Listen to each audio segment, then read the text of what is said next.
In the fall of 2002, brothers Nick and Evan were looking forward to the start of archery whitetail season up in northeastern Saskatchewan. Nick and Evan grew up in Saskatoon, which is a city located in central Saskatchewan, and they had grown up hunting mule deer and whitetail deer with their father and with their uncles growing up. However, this year was going to be extra special for these two brothers. For several years prior, they had been saving as much money as they could, pooling it together, and that spring they had purchased a section of property out by Hudson Bay, Saskatchewan, which is about 340 kilometers from Saskatoon, and it was 160 acres. This would be their first year hunting this property.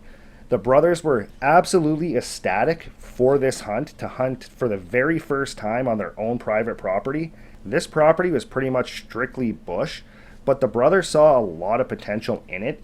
See, up in northern Saskatchewan, the whitetail deer hunting is absolutely phenomenal for world-class trophy bucks, and every year countless trophy bucks get harvested up in northern Saskatchewan, and that's what had drawn these brothers to this particular piece of property.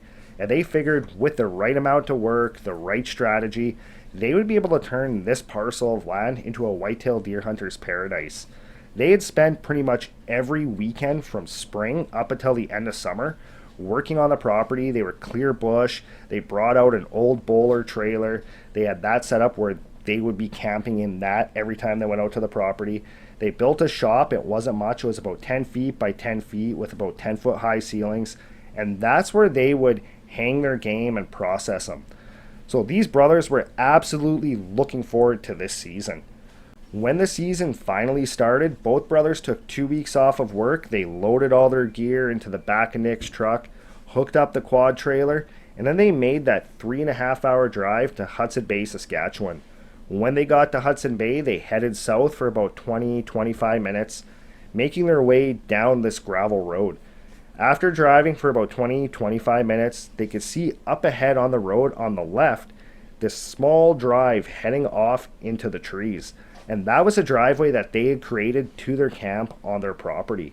Once they got to that drive, they turned off the gravel road. They were finally at their property for their first ever deer hunt on their own private property. When the trailer came into sight, both brothers gave each other a high five. They pulled the truck over to the side, and then they spent the next couple of hours just unloading Nick's truck, putting whatever they could inside the trailer. A lot of stuff would not fit just because this trailer was not very big, so a lot of stuff had to stay inside of Nick's truck. And then they spent the rest of the evening just talking about where they were going to hunt the next morning, and basically just spent some time enjoying each other's company and enjoying being out on their property. The next morning they woke up at zero dark. They got up, they had some food, put on their camo, grabbed their bows, and they made their way out of the trailer towards where they were going to hunt for the day. The spot that Ethan had picked to hunt the night before was located on the far side of the property, about 3/4 of a mile away from the trailer. So that morning he would be using the quad. So once he got outside, he fist pumped his brother, made his way to the quad, fired it up, let it warm up for a couple of minutes, hopped on, and then he started making his way towards his stand. To get to his stand, he had to go down this little narrow quad trail that him and his brother had made over the summer. And when he finally got to where his tree stand was, he pulled the quad off to the side, tucked it off into the bush, grabbed his bow, grabbed his pack, and then made his way towards his tree stand. He had built a 12-foot tall wooden ladder stand up against this big giant poplar tree, and when he got to the stand, he started making his way up that wooden ladder. He made it about halfway up when all of a sudden one of the rungs came loose from the ladder, and he ended up falling directly onto his back on the ground on top of his bow. When he stood up, managed to kind of collect himself, he pulled out his flashlight, shone it down on the ground, was kind of gathering up all of his stuff. He noticed that when he fell on his bow, he actually damaged one of the cams, so his bow was going to be completely useless now. He would need to get his bow into a bow shop or get another bow. Even though Ethan was incredibly ticked off at this point, he figured, you know what, if I fire the quad back up and go back to the trailer, I'm more than likely going to mess up Nick's hunt.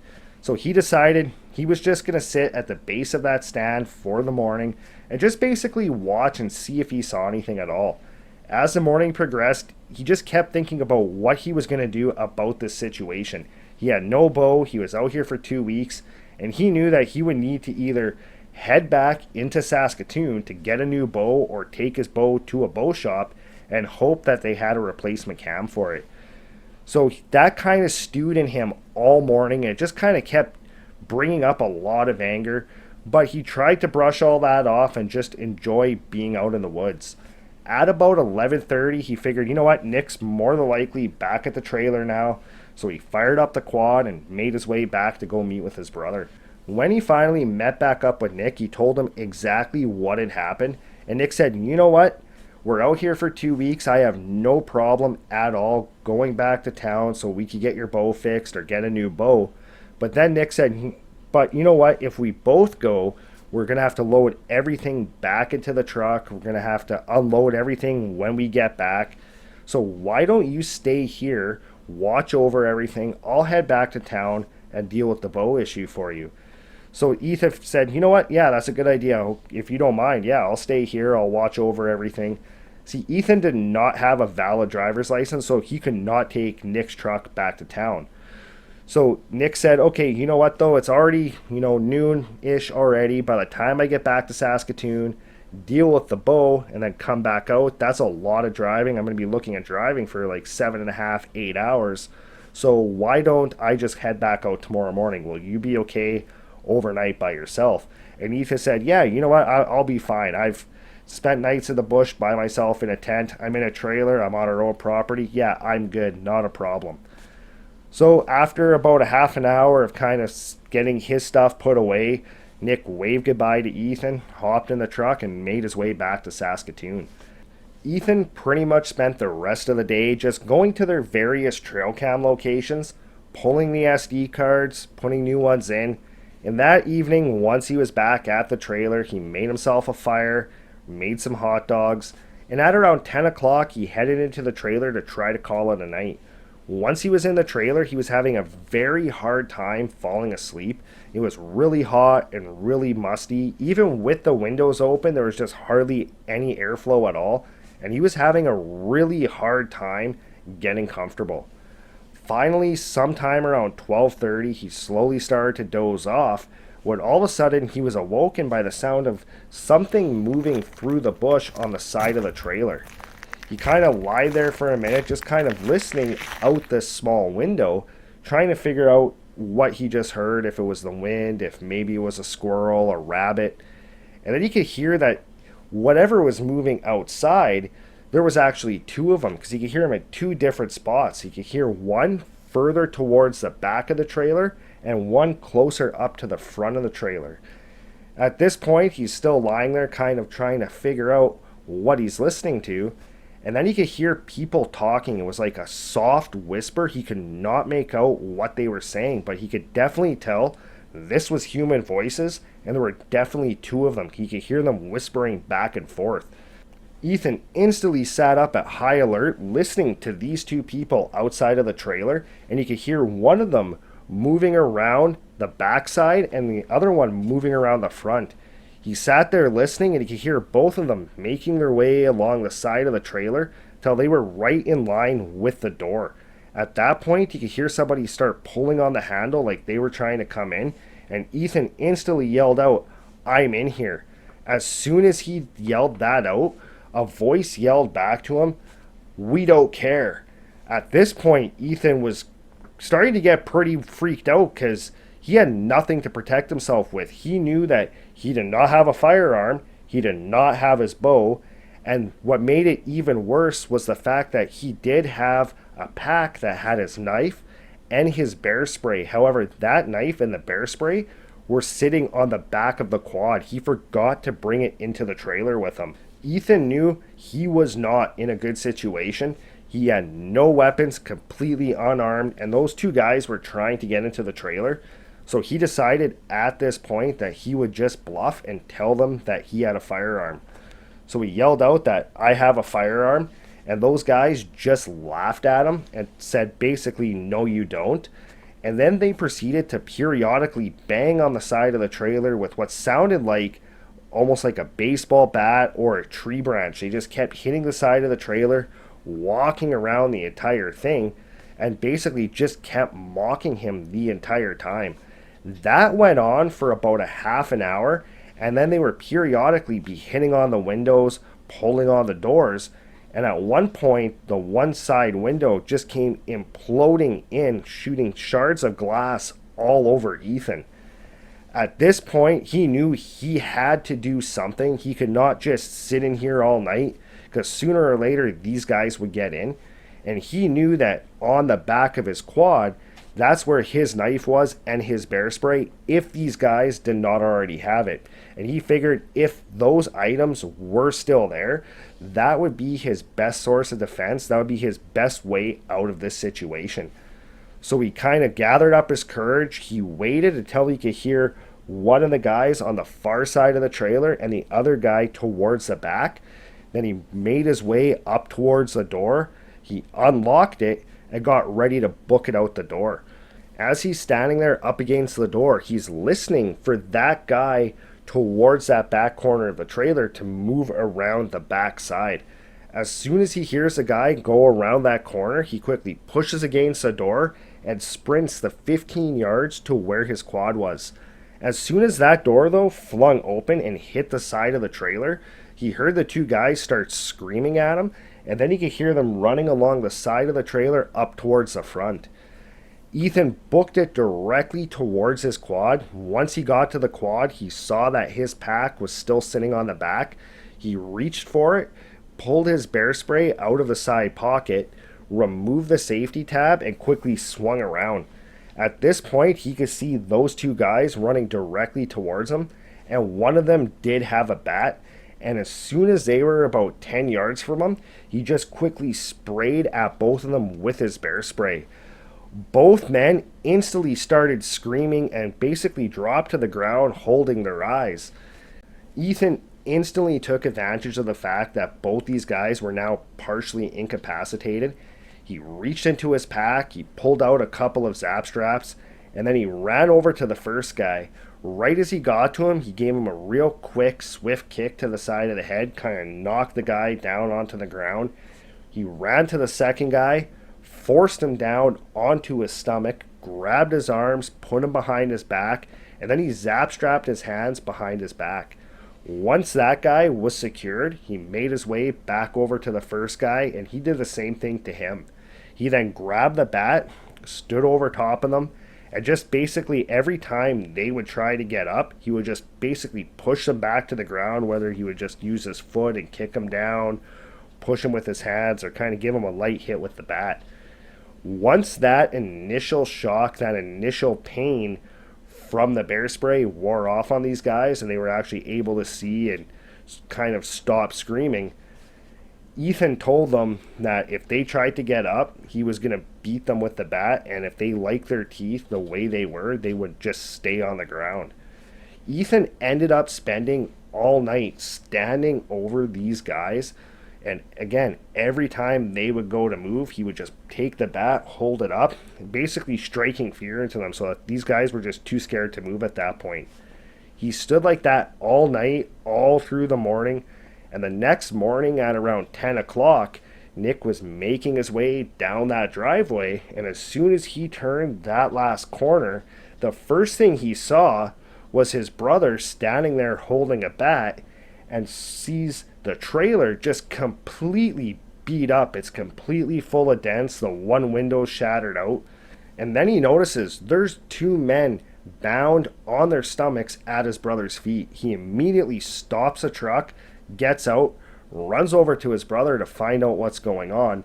And as soon as Ethan told him what had happened, Nick turned around, ran back to the truck, and then he came back with his 12 gauge pump action shotgun. He handed it to Ethan, told him, "You watch them. I'm going to head back to Hudson Bay, and I'm going to bring the RCMP back with me."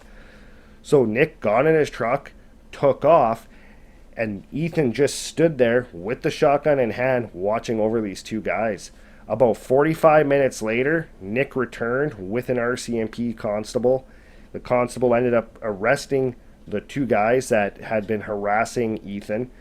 And it came to turn out that those two guys, the reason that they were snooping around the camp was they had saw them pull in there the day before with the quad on the trailer behind the truck. And then they had seen Nick's truck leave.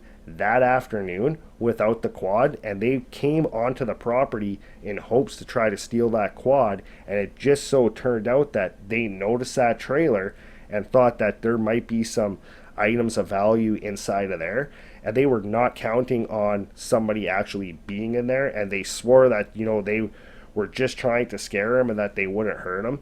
But Ethan really does not buy that. He really believes that if those two guys would have got into the trailer, it could have ended incredibly badly for him.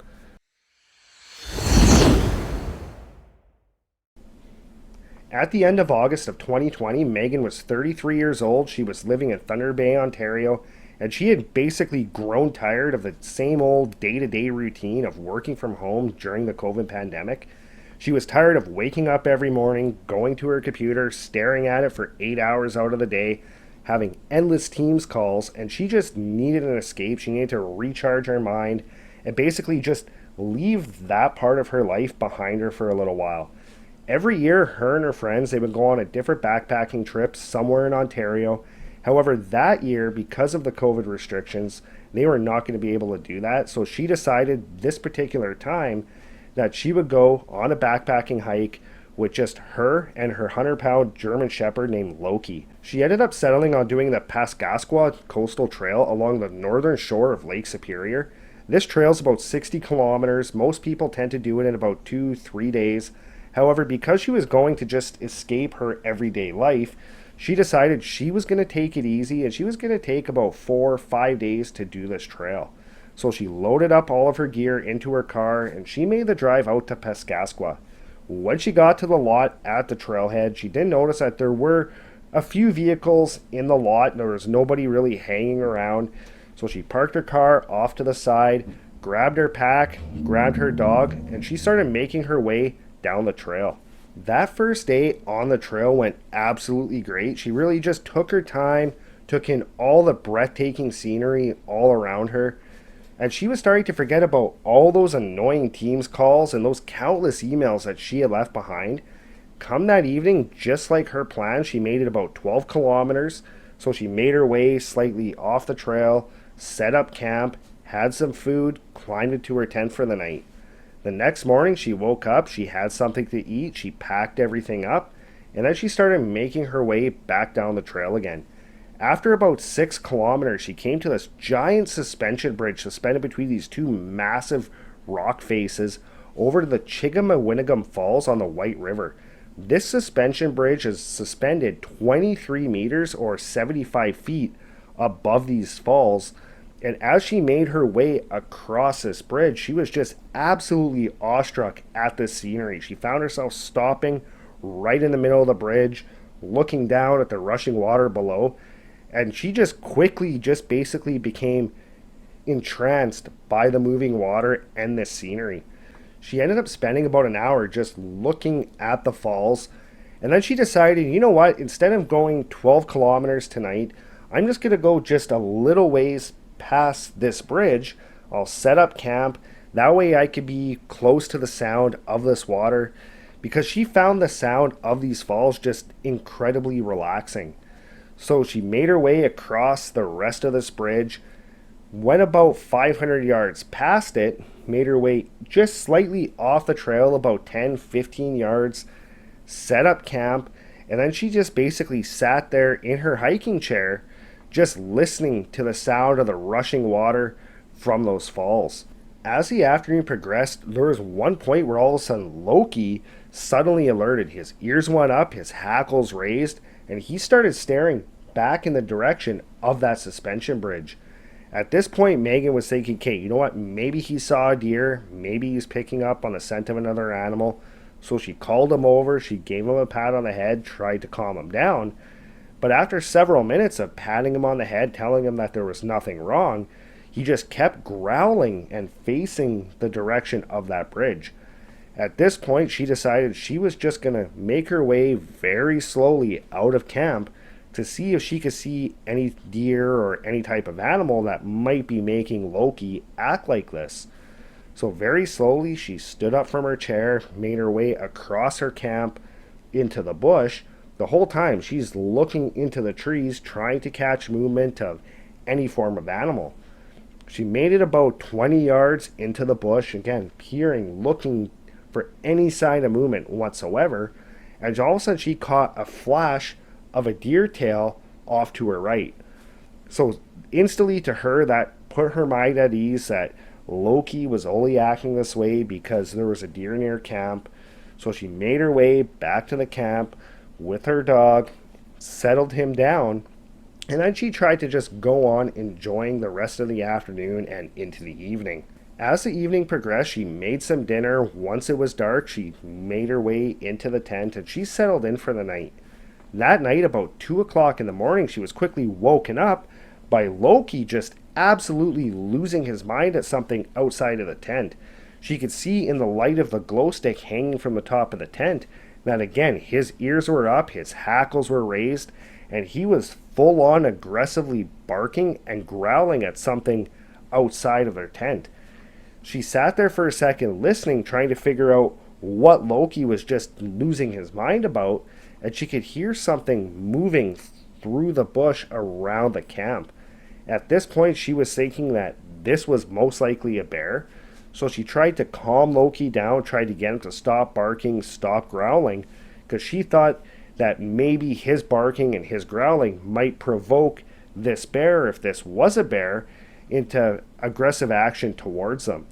After a few minutes of basically holding him in her arms, he finally started to mellow out, and that really put her at ease. She was really at this point now very confident that whatever was outside the tent is now gone. So after about a half an hour of Loki being completely mellow, she was able to fall back asleep. The next morning, she woke up right as the sun was coming up. She opened her eyes and she could see the faint sunlight coming through the fabric of the tent. She reached over, pat Loki on the head, woke him up, and then she made her way to the zipper of the tent. As soon as she unzipped the tent and went to step outside, she caught movement of something about 10 yards away in the bush, moving behind a tree. So for a second, she kind of stepped back, looking in that direction, trying to figure out what she had just seen.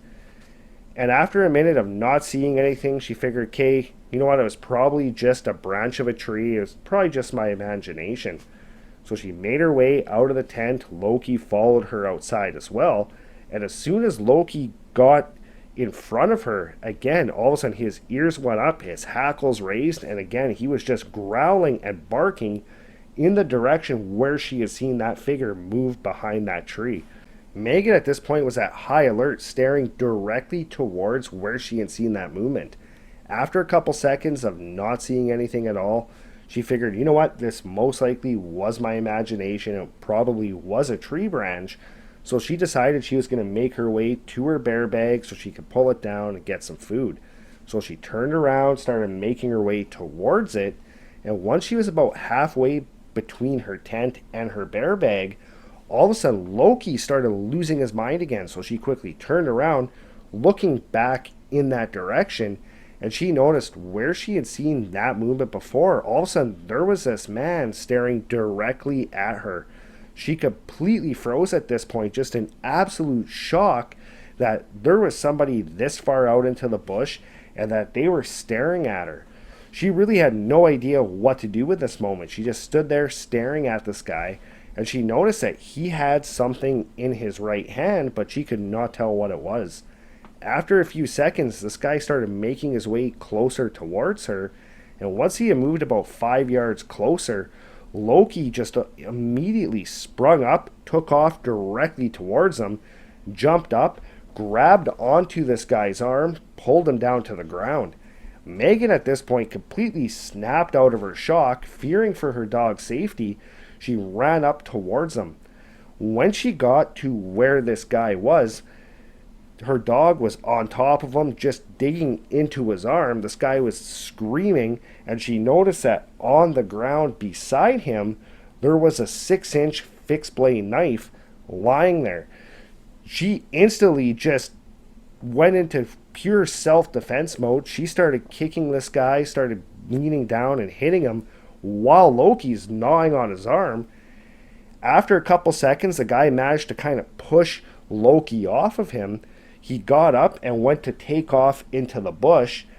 And as soon as he ran into the bush, she noticed that beside that fixed blade knife, there was also a camera. Megan, at this point, she just reached down, she grabbed the knife, grabbed the camera, and just completely forgetting about all of her gear, took off running back to the trail. Once she got to the trail, she ran down it, ran across that suspension bridge, and she sprinted all 18 kilometers all the way back to that trailhead. When she got to the trailhead, she jumped in her car. She had no cell service, so she floored it and just started heading back towards home. As soon as she got into an area with cell service, she immediately contacted the Ontario Provincial Police. The officer she was talking to told her that once she got back to Thunder Bay, she was supposed to go down to the local OPP detachment, bring in that knife, bring in that camera. So that's exactly what she did. Once she got home, she went to the local police station, brought that stuff in, and they started their investigation. A couple days later, an officer called her and told her that on that camera, it was completely loaded with pictures of her from the time that she arrived at the trail that first night, in her first camp, at that suspension bridge, and at her camp that second day. The OPP were never able to identify who this guy was, but the fact that he had so many pictures of her and he was stalking her down this trail has really set her off of ever doing any type of solo hike like this again.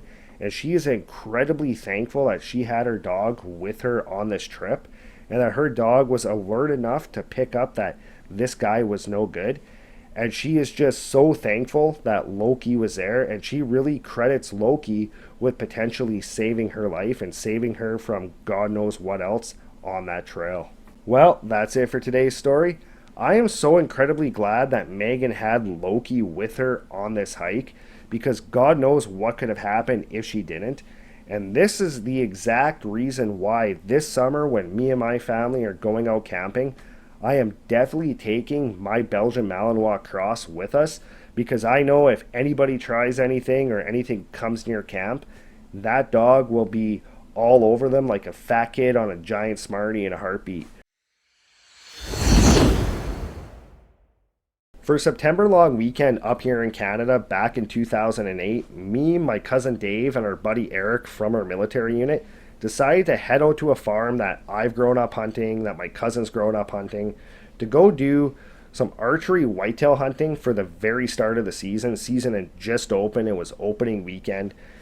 Me and my cousin Dave, we were both combat engineers with 31 Engineer Squadron, part of 38 Combat Engineer Regiment, and we were tasked with an armored recon unit called the Fort Garry Horse. And our buddy Eric was actually one of those armored recon soldiers. So when me and my cousin Dave were talking about potentially doing this trip at the armories one night, Eric overheard us, came up, started talking, and asked if he could come along. Me and my cousin were like, yeah, that's not a problem at all. Yeah, this will be a blast. So we ended up having to secure a bow for him because he did not have a bow. He had actually never been hunting before. He did have his hunter safety, but he had never gone out. So we hooked him up with a bow that we had borrowed from another one of our cousins. And on the Thursday night, we loaded everything up into my cousin Dave's truck, and we made our way out to the farm. Now, the farm that I've grown up hunting is absolutely massive. It's located up in western Manitoba, just north of a town called Elkhorn. It's about 25 minutes north in an old town site called Willen, Manitoba. This property is huge. It's about 6.5 sections of land. It runs right up along the Assiniboine Valley, and it's absolutely phenomenal hunting up here. My uncle at that time, he had a trailer set up on this little 10-acre plot of trees that's just completely surrounded by cornfields and sunflower fields. Now, we could have very easily stayed in this trailer. However, given past experiences heading out that early in the year before anybody else had, that trailer was usually pretty disgusting. There's always just loaded with flies, loaded with mouse crap. So we planned on, instead of camping in the trailer, we brought a tent, and that's what we were going to be camping out in. So when we got out there, we took the quad off the back of the truck, got all of our stuff out, we set up a tent.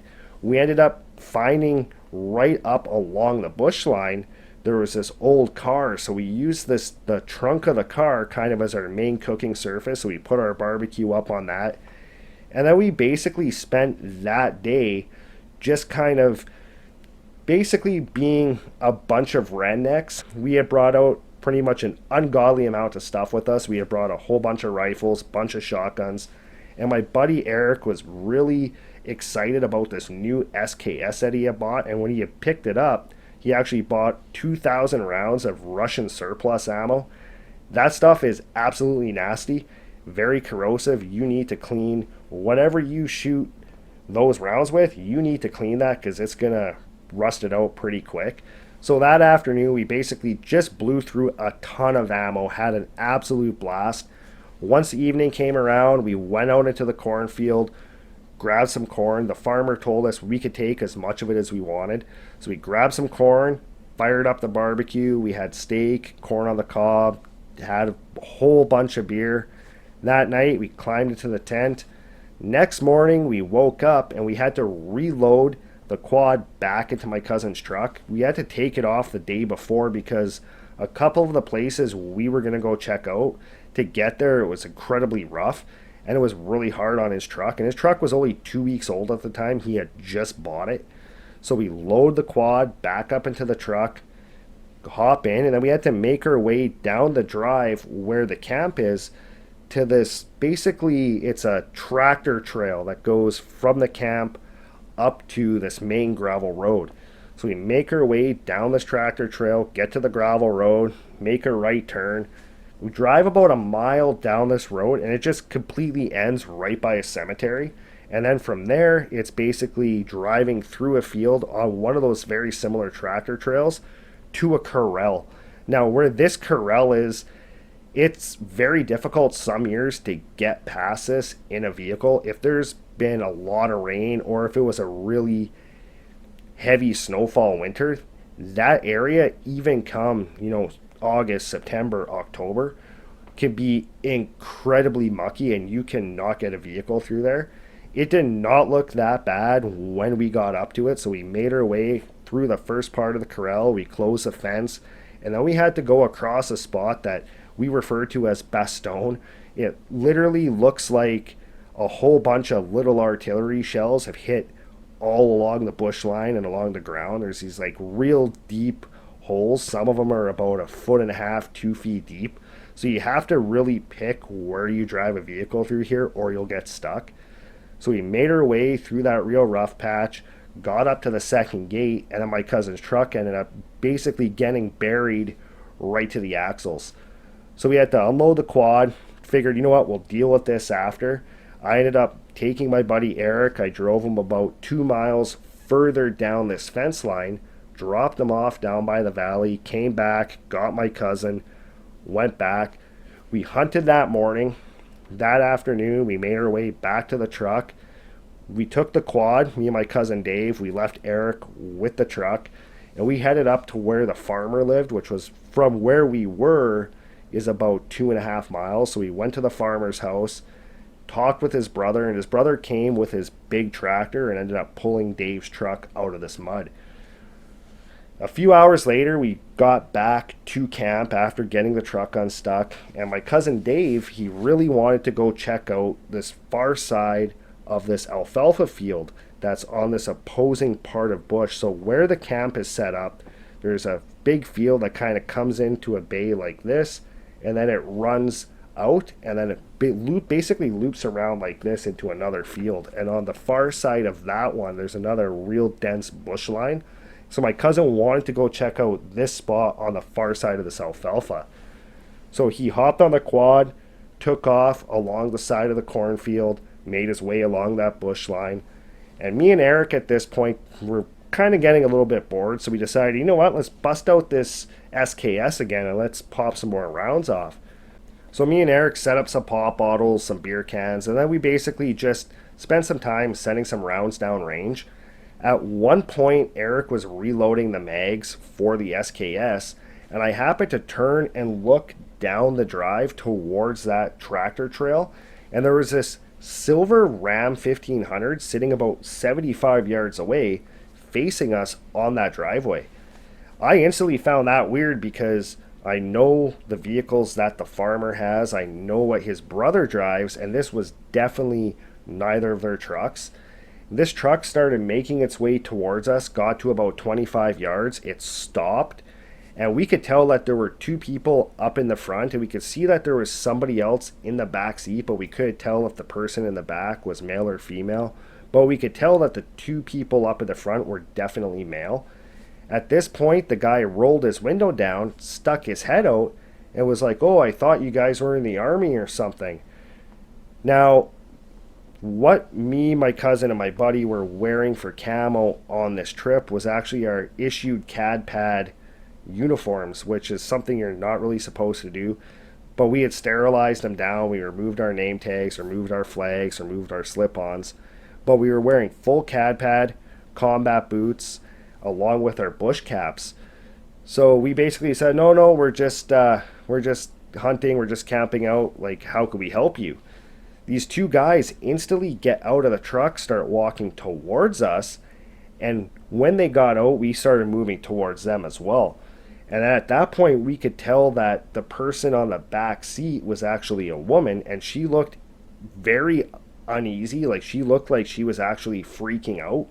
And at this point, I didn't know, like, if she's freaking out because they just pulled up on these two guys basically wearing army uniforms. One guy's got a rifle slung over his shoulder. The other guy's holding an SKS, which a lot of people who are not familiar with guns would probably just assume is an AK-47. At this point, the guy that was driving looked at me and asked if we were the landowners. I told him no, and then he asked if I knew who the landowner was. So to me, at that point, that was telling me, like, hey, this guy does not know who owns the land. That means he's not supposed to be here.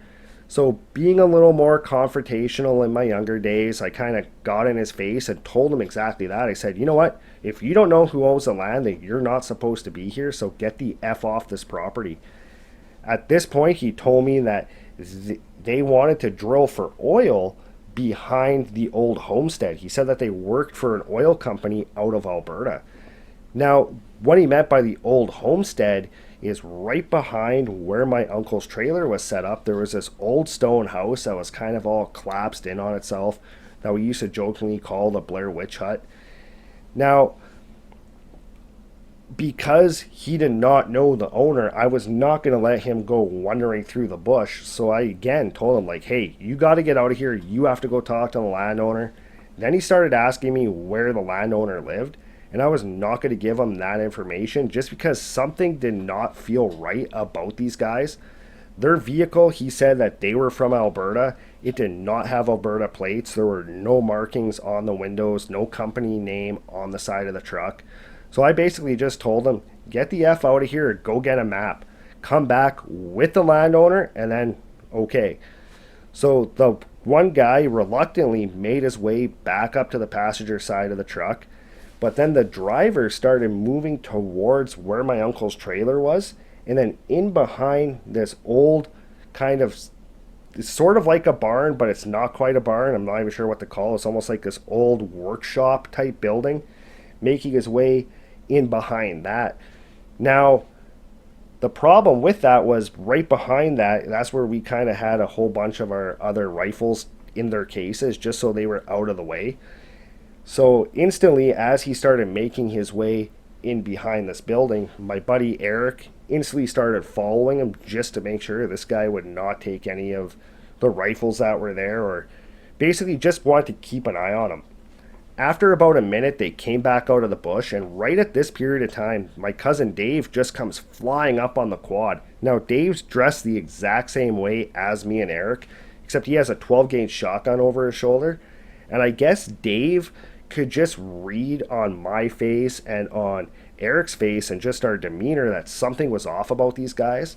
So he came flying up on the quad. He stopped like 2 feet away from this guy, got off, and got right up into this guy's face. It was just like, who are you? And the guy told him, oh, I work for an oil company. Dave kind of leans back, looks at the side of the truck, and he's like BS, like, who are you? So I told Dave like what was going on, and I told him, like, I've already told them to get out of here. So then Dave, too, he was like, yeah, you better get the F out of here, right? Got in the guy's face a little bit more. After a few seconds, the guy got back into his truck. He backed up down that drive, up to that tractor trail, and then they drove away. After that, we didn't really think anything more of it. We did think it was a little bit weird because that woman just seemed very on edge, like very off. Almost like something was maybe not right with her and those guys. And we were trying to figure out too, like why these guys were so obsessed with trying to get into the bush there. We were kind of convinced that they had like some type of grow op going in there. So we actually looked around in the bush for a while trying to see if there were any sign of that. We didn't come across nothing. That evening, again, we had a barbecue, went into the tent, called it a night. Sometime in the middle of the night, I can't remember if it was 1 or if it was 2 in the morning, we could hear a vehicle coming down that tractor trail, and we could hear it turn and start coming down the drive towards us. We heard that vehicle stop exactly where that truck had stopped before, right by my uncle's old trailer. And then we heard the motor shut off. We heard one door open, heard another door open. We could hear some people get out. Then we heard the 2 doors close. There was definitely 2 doors that closed. So we knew at this point there was at least 2 people outside of this vehicle. And then we heard that tall tale signature sound of a shotgun being racked. Now, all 3 of us had a weird feeling about these dudes earlier on in the day. So when we called it a night in the tent, we brought a bunch of our weapons into the tent with us. So as soon as we heard that sound of a shotgun racking, all 3 of us instantly grabbed onto a weapon. I grabbed onto my Remington 700 30-06. My cousin grabbed onto a shotgun. And our buddy Eric was lying there, and he pulled the pin out of the mag for his SKS, because up here in Canada, magazines have to be pinned for 5 rounds. So he pulled the pin out, and we could hear him very quietly adding more ammo into this magazine. And then he too puts the mag into the SKS, very quietly cocks the action, and we could hear somebody outside the tent back towards where this vehicle had stopped, moving into the bushes where those guys had gone in before. So at this point, all 3 of us, we kind of turned. We're inside the tent, we have our weapons ready, we're staying low, and we said, like, hey, if we hear a shot, we're bailing out of the tent, just start shooting in that direction and get behind cover. So the 3 of us basically spent about 10 minutes prepping for a potential firefight with these guys. After about 10 minutes though, we heard them make their way back to the truck. We heard them get in, start the truck up, and then we heard them backing towards that tractor trail. Once they were at the tractor trail, we got out of the tent, kind of fanned out. I made my way along that cornfield, right along the edge of the cornfield. I had my rifle up, and I was looking down the drive up towards that trail, and I could tell that that was definitely the same truck that we'd encountered earlier in the day.